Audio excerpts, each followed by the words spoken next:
Teacher eligibility test pass అయి ఉండాలని చెప్పింది. ఇది దాని ప్రకారంగా 2011లో ప్రారంభమై 2012, 2013, 2014 దాకా నడిచింది. ఎనీ పర్సన్ అంటే ఎవరు అనేటువంటి ఒక సందేహం వచ్చిన తర్వాత ప్రజెంట్ కేంద్రంలో ఎవరున్నారు అధికారంలో? మోడీ గవర్నమెంట్. అంటే మోడీ గవర్నమెంట్ అధికారంలోకి వచ్చిన తర్వాత దాన్ని సవరణ చేశారు. ఏమని? ఎనీ పర్సన్ అంటే నాట్ ఓన్లీ రిక్రూట్మెంట్కి ప్రిపేర్ అయ్యేటువంటి అభ్యర్థి మాత్రమే కాదు, ఆల్రెడీ ఇన్ పొజిషన్లో ఉన్న వ్యక్తి కూడా. అంటే ఇన్ పొజిషన్లో అంటే ఎప్పటికే పని చేస్తున్న వాడు కూడా అనేది అర్థం వస్తుంది. కాబట్టి రిక్రూట్మెంట్కి వాళ్ళు మాత్రమే కాదు రాయడం, ఇన్ సర్వీస్ టీచర్లు కూడా టెట్ పాస్ అవ్వాలనేది అక్కడ దాంట్లో వచ్చిన తర్వాత వాళ్ళు ఏం చేశారంటే ఒక 4 years టైం ఇచ్చారు. ఇన్ సర్వీస్ టీచర్లందరికీ ఎంతకాలం ఇచ్చారు? 4 years ఇచ్చారు. ఈ విషయం మనకి ఎవరికైనా తెలుసా? ఎవరికి తెలీదు. 2019 లోపులోనే మనం అందరం టెట్ పాస్ అయి ఉండాలి.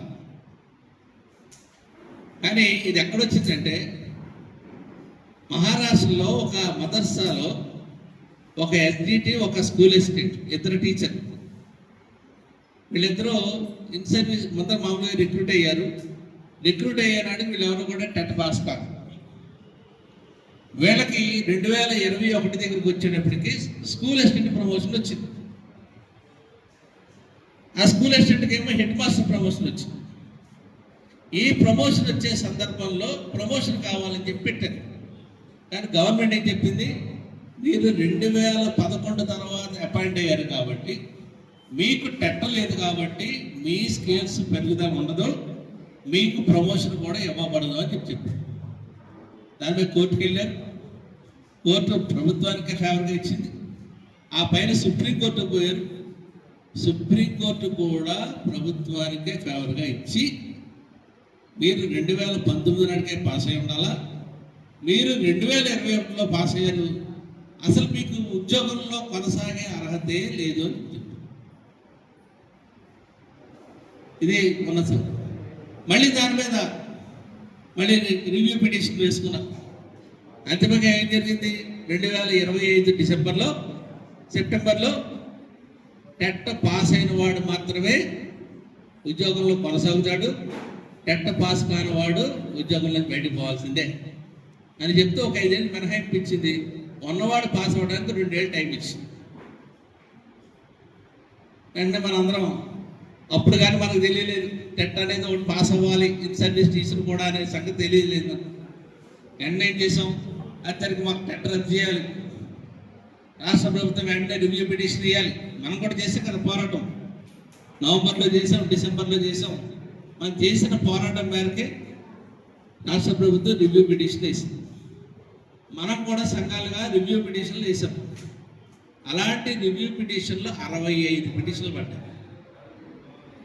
అసలు ఏది తెలీదు. 2010లో ఆ చట్టం తీసుకొచ్చే నాటికి ఇలాంటిది ఏమీ లేదు కండిషను. అదే కాదు, చట్టం తయారు చేసినప్పుడు కూడా అంతకు ముందు ఉన్న వాళ్ళు పాస్ కావాలనేటువంటి నిబంధన లేదు. అది ఎప్పుడో 2015లో అమెండ్మెంట్ చేశారు. కాబట్టి మాకు మినహాయింపు ఇవ్వండి అని అంటే సుప్రీంకోర్టు ఏం చెప్పిందంటే పిల్లలకి నాణ్యమైన విద్య అందాలంటే టీచర్ కూడా నాణ్యమైనటువంటి వాడు అయి ఉండాలి. ఆ విషయంలో రాజీ పడేది లేదు. అంచేత ఇన్ సర్వీస్ టీచర్లు తప్పనిసరిగా టెట్ పాస్ అవ్వాల్సిందే. మీరు ఆల్రెడీ 1 సంవత్సరం ఈ కోర్టు కేసులో పడి మొత్తం కాలం పోయింది కాబట్టి ఇంకో సంవత్సరం పొడిగిస్తాం అని చెప్పి రేపు 2028 ఆగస్టు 31 నాటికి మనం అందరం కూడా టెట్ పాస్ అవ్వాలి. అంటే అది ఇప్పుడు కంగారు మొదలైంది. రివ్యూ పిటిషన్ అన్ని తోసిపుచ్చి సుప్రీంకోర్టు ఆ రకంగా చెప్పిందో లేదో వెంటనే మా గవర్నమెంట్ ఏం చేసింది? కనీసం ఊపిరి పీల్చుకునే టైం కూడా ఇవాళ ఇమ్మీడియట్గా జనరల్ టెట్ ప్రకటించేసింది. ఎందుకని రేపు ఆగస్టు 15 నాటికి కొత్త డిఎస్సి ప్రకటన చేయాలి. డిఎస్సి ప్రకటన చేయాలి, నోటిఫికేషన్ ఇవ్వాలి అంటే ఈ లోపల టెట్ ఎగ్జామినేషన్ కూడా కంప్లీట్ చేయాలి. అందుకని చెప్పి ఇమీడియట్గా టెట్ నోటిఫికేషన్ అనేటువంటిది ఇచ్చారు. ఇచ్చిన తర్వాత మన దగ్గర పోనీ పోరాటం ఏం చేసేద్దాం, టెట్ రద్దు కోసం ప్రయత్నం చేసేద్దాం అంటే ఎక్కడిది సమస్య? ఎక్కడ సాల్వ్ అవుతుంది? రాష్ట్రంలో ఏమైనా సాల్వ్ అవుతుందా? రాష్ట్రంలో సాల్వ్ అయ్యేది కాదు. ఎక్కడ సాల్వ్ అవ్వాలి? అక్కడ పార్లమెంట్లో సాల్వ్ అవ్వాలి. ఆ పార్లమెంట్లో ఆ టైంకి విద్యాశాఖ మంత్రి ఎవడు? మన రాజీనామా చేసినటువంటి ధర్మేంద్ర ప్రధాన్. ఆ ధర్మేంద్ర ప్రధాన్ని కలిసి ఇది అనవసరంగా చేసిన అమెండ్మెంట్, ఆ అమెండ్మెంట్ని మళ్ళీ పాత స్థితికి తీసుకురండి, ఆ రకమైనటువంటి చర్య తీసుకోండి అంటే కనీసం తీసుకున్నటువంటి ఏదైతే రిప్రజెంటేషన్ ఉంటుందో దాన్ని ఒక్కసారి కూడా చూసిన బాబత్ కాదు. లేదా ఏదైతే చట్టమే కూర్చుందో ఆ చట్టం సవరణ చేయడానికి కేంద్ర ప్రభుత్వం సిద్ధంగా లేదు. చట్టాన్ని కేంద్ర ప్రభుత్వం కనుక సవరణ చేయకపోతే నువ్వు ఎన్నిసార్లు కోర్టుకు వెళ్ళినా, ఎన్ని డబ్బులు తగిలేసినా తీర్పు అదే వస్తుంది. లేదా ఏం చేయాలి? మనకు చట్ట సవరణ చేయాలంటే పార్లమెంట్ సమావేశాలు జరిగేటప్పుడు కదా చేయాలా? మరి ఈ లోపల కాలం కాస్త వెళ్ళపుచ్చుకుంటూ కూర్చుంటే ఏమవుతుంది? అందుకని యూటీఎఫ్గా 3 అంచెల కార్యక్రమాన్ని తీసుకుంది. ఒకటి ఏదైతే 23(1) ఏదైతే ఉందో దాన్ని అమెండ్మెంట్ చేయాలి. అమెండ్మెంట్ చేయడానికి ఎంపీల ద్వారా అట్లాగే అక్కడ ఉన్నటువంటి అధికారుల ద్వారా ఒక ప్రయత్నం చేయాలి. రెండోది రాష్ట్ర ప్రభుత్వం మీద కూడా ఒత్తిడి తీసుకొచ్చి కేంద్ర ప్రభుత్వం మీద ఒత్తిడి తెచ్చాలి. ఇక్కడ పెద్దలు ఒప్పించాలి. ఆ పని చేద్దామంటే మన విద్యాశాఖ మంత్రి గారికి ఖాళీ లేదు. ఆయన పేరుకి మన విద్యాశాఖ మంత్రి గారు ఆయన ఏం పని చేస్తున్నాడో చూస్తున్నారు కదా. ఐటీ సెక్టార్ చూసుకుంటున్నాడు, పరిశ్రమల స్థాపన మీద ఫోకస్ పెట్టాడు, టూర్లు చేస్తూ ఉన్నాడు. కానీ మన రంగంలో ఉన్నటువంటి సమస్యల మీద కేంద్రీకరించడానికి ఆయన దగ్గర టైం లేదు. అసలు దొరకడం, నాకు రిప్రజెంటేషన్ ఇవ్వడానికి దొరకట్లా. ఎక్కడైనా అందరితో పాటు వెళ్ళి రిప్రజెంటేషన్ ఇచ్చుకునేటువంటి పరిస్థితే ఉంది. అంచేత ఈ రాష్ట్ర ప్రభుత్వం ద్వారా కేంద్రం మీద ఒత్తిడి చేసే పరిస్థితి లేదు. రెండోది పార్లమెంట్ సమయం కాబట్టి కొన్ని పార్లమెంట్ దగ్గర ధర్నా చేద్దామంటే మనం ఏం జరిగింది? పిల్లలందరూ రోడ్ల మీదకి వచ్చారు. ఆ టైంలో మనం చేసేదానికి అవకాశం ఉంటుందా? లేదు. అందుచేత సరే దాన్ని ఎట్లా చేయాలో పార్లమెంట్ సందర్భంలో అయినా సరే ఏదో రూపంలో చేయాలి. చేస్తూనే ఈ టెట్ కోసం ముందర టీచర్లు ధైర్యం కల్పించాలి. ఎందుకంటే మనం పిల్లలకు పరీక్షలు పెట్టేవాడు, ఇప్పుడు మనకు పరీక్ష వచ్చింది. మనకు పరీక్ష వచ్చినప్పుడు మనం భయపడితే ఏంటి ప్రయోజనం? భయపడటం ఏమైనా బాగుంటుందా? పిల్లలు భయపడుతున్నారంటే ఉంది, మనం కూడా పిల్లల పరీక్షలు అంటే భయపడితే ఎలా? అదే ముందర ధైర్యం కలిగించాలి అంటే అవసరమైతే సబ్జెక్ట్ ఓరియంటేషన్ ఇవ్వాలి.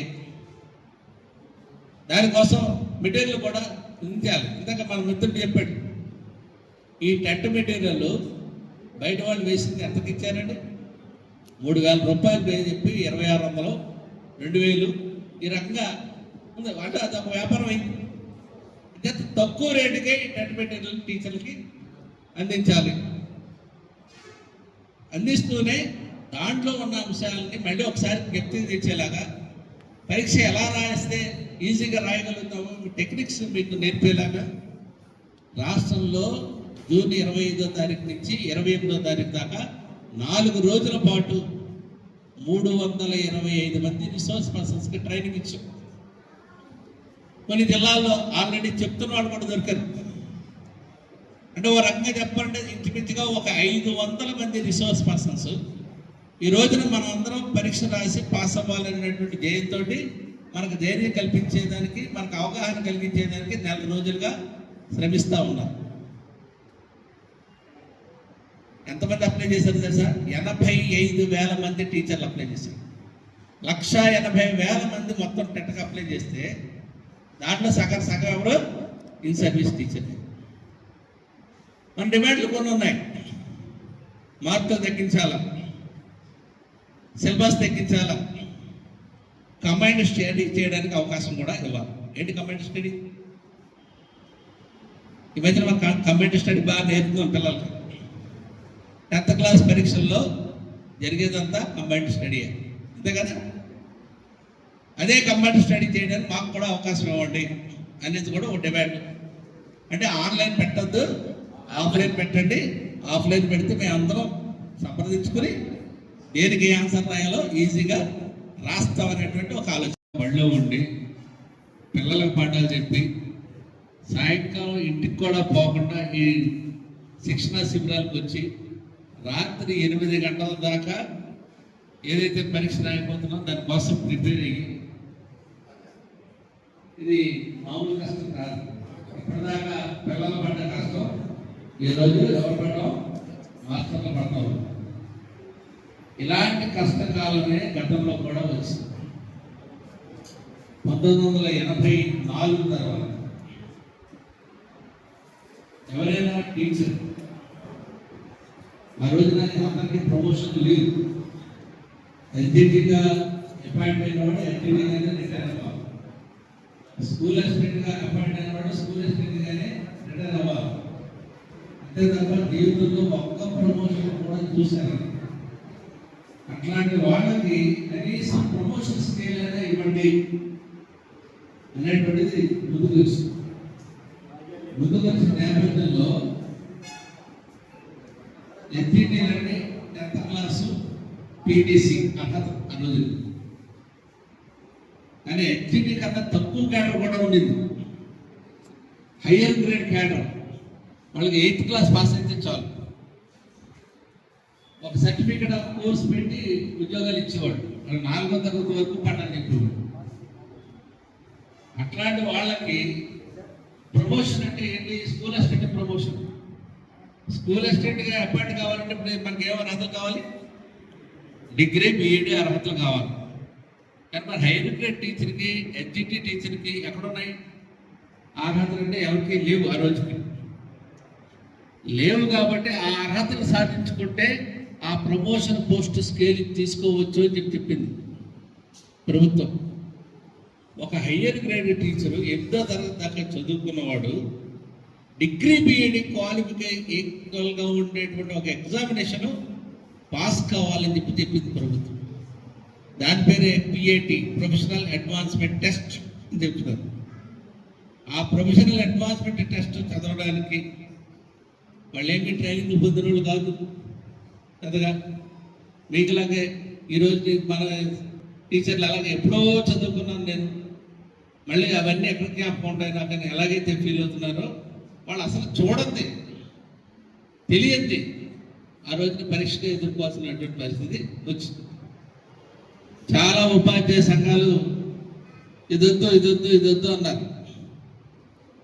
కానీ వాళ్ళకి ధైర్యం చెప్పి ఎట్లాగే ట్రైనింగ్ క్లాసెస్ పెట్టి వాళ్ళందరూ ప్రమోషన్ పొందే స్కేల్ ఏదైతే ఉందో తీసుకునే దానికోసం కృషి చేసింది యూటీఎఫ్ ఒక్కటి మాత్రమే.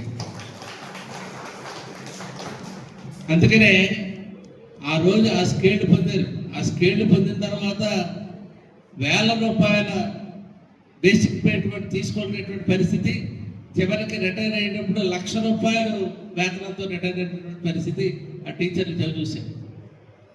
ఏం చిన్న విషయం ఏం కాదు. ఆ రోజున ఒక్క టీచరు కూడా ఆ కారణంగా పెద్ద స్కేల్ పొందలేకపోయినటువంటి పరిస్థితి లేకుండా యూటీఎఫ్ కృషి చేసింది. కానీ ఇప్పుడు అలాంటి కష్టకాలమే వచ్చింది. ఏమిటి కష్టకాలం? మనందరికీ తెలుసు, సుప్రీంకోర్టు తీర్పిచ్చింది ఇన్ సర్వీస్ టీచర్లు కూడా పరీక్ష రాయాలని. కానీ దీంట్లో ఉన్నదేంటి? 2010లో దేశవ్యాప్తంగా ఒక చర్చ జరిగింది. అపాయింట్మెంట్ అనేటువంటిది అన్ని రాష్ట్రాల్లోనూ ఒకే విధంగా లేదు. కొన్ని చోట్ల టెస్ట్ పెట్టి డిఎస్సి నిర్వహించి తీసుకుంటా ఉన్నారు, కొన్ని చోట్ల ఇంటర్వ్యూలు నిర్వహించి తీసుకుంటా ఉన్నారు, కొన్ని చోట్ల సర్టిఫికెట్ల ఆధారంగా తీసుకుంటా ఉన్నారు. అంటే అన్ని నియామకాలు ఒకే రకంగా లేవు. ఈ నియామకాలన్నీ ఒకే రకంగా లేకపోవడానికి కారణం రకరకాల ఇన్స్టిట్యూషన్స్ కూడా ఉండడమే కారణం. మదర్సా అంటే తెలుసు కదా, ముస్లిం పిల్లలు చదువుకోవడానికి ప్రత్యేకంగా ఒక పాఠశాల లేదు, ఆర్ఎస్ఎస్ వాళ్ళు నిర్వహించేటువంటి కొన్ని స్కూళ్ళు ఉన్నాయి, వాటిలో ఇలాంటి టెస్టులు ఉండవు. ఇంటర్వ్యూలు మాత్రమే పెట్టి నేరుగా టీచర్ని తీసుకోవడం ఉంటుంది. వాటికి గవర్నమెంట్ ఎయిడ్ ఇస్తూ ఉంది. గవర్నమెంట్ ఎయిడ్ ఇస్తూ ఉన్న సందర్భంలో తగిన క్వాలిఫికేషన్ల టీచర్ కలిగి ఉండాలి. ఆ క్వాలిఫికేషన్లు కలిగి ఉన్నారో లేదో కూడా చూసేటువంటి పరిస్థితి లేకుండా ఉంది. రెండోది మనం కూడా చూస్తూ ఉన్నాం అక్కడక్కడ అందరూ రెగ్యులర్గా కాలేజెస్లో డిగ్రీలు బీఈడీలు చదివించిన వాళ్ళైనా అంటే తక్కువ క్వాలిఫికేషన్తో కూడా ఉద్యోగం పొంది తర్వాత ఆ హయ్యర్ క్వాలిఫికేషన్ ఏదైతే ఉందో ఎక్వైర్ చేసుకునేటువంటి ప్రయత్నం. డిగ్రీలు చదివే వాళ్ళు ఉన్నారు, పోస్ట్ గ్రాడ్యుయేషన్ చేసేవాళ్ళు ఉన్నారు, ఇన్ సర్వీసులకు బీఈడీ చేసిన వాళ్ళు ఉన్నారు, ఇవన్నీ ఉన్నాయి. కానీ ఈ మధ్యకాలంలో ప్రైవేటు విద్యారంగం పెరిగే కొద్ది ఆ ప్రైవేటు కాలేజెస్లో చదివినటువంటి వాళ్ళ యొక్క చదువు ఏ రకంగా ఉందంటే కాలేజీకి వెళ్ళకపోయినా పాస్ సర్టిఫికెట్ వస్తుంది, పరీక్ష రాయకపోయినా ఫస్ట్ క్లాస్ మార్కులు వస్తాయి. అంటే ఏంటన్నమాట, ఆ విద్య కరెక్ట్గా ఉందా లేదా అనేటువంటి దాంతో నిమిత్తం లేదు. ఫీజు కట్టాడా లేదా, ఫీజు కడితే నీకు ఎలాంటి మార్కులు కావాలంటే అలాంటి మార్కులు వేసేటువంటి యూనివర్సిటీలు తయారైనవి, కాలేజీలు కూడా తయారైనవి. అంచేత ఆ క్వాలిఫికేషన్ అనేటువంటిది క్వాలిటీగా లేదు. ఆ క్వాలిటీ ఏదో మనం టెస్ట్ చేయాలి. ఎందుకంటే పిల్లల భవిష్యత్తుని నిర్ణయించేది టీచరే కాబట్టి, పిల్లల భవిష్యత్తు తీర్చిదిద్దేది టీచరే కాబట్టి ఆ టీచర్ నాణ్యమైన టీచర్ అయితే పిల్లలకు నాణ్యమైన విద్య అందుతుంది. ఈ కోణంలో రిక్రూట్మెంట్ టైంలో వాళ్ళు ఎక్కడ చదివినా కానీ ఒక టెస్ట్ పెట్టి ఆ టెస్ట్ ద్వారా ఎవరైతే పాస్ అయ్యారో వాళ్ళకి మాత్రమే డిఎస్సి నిర్వహించాలి. ఇది రిక్రూట్మెంట్ ప్రక్రియ ఆ రకంగా చేయాలని చెప్పి ఎన్సిటిఈ చెప్పి అక్కడ టీచర్ ఎలిజిబిలిటీ టెస్ట్ అనేటువంటిది పట్టుకొచ్చారు. దాంట్లో చెప్పినప్పుడు ఏముందంటే ఎనీ పర్సన్ అని మాట్లాడారు. అంటే ఎవరైనా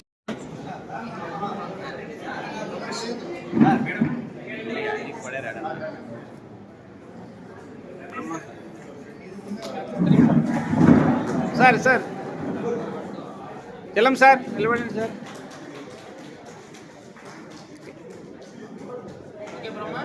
సార్ నిలబడండి సార్. పంపిస్తాను.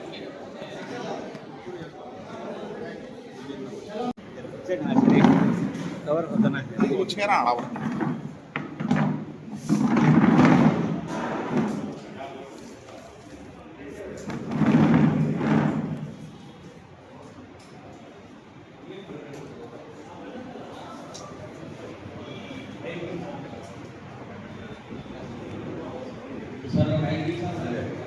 Good boss,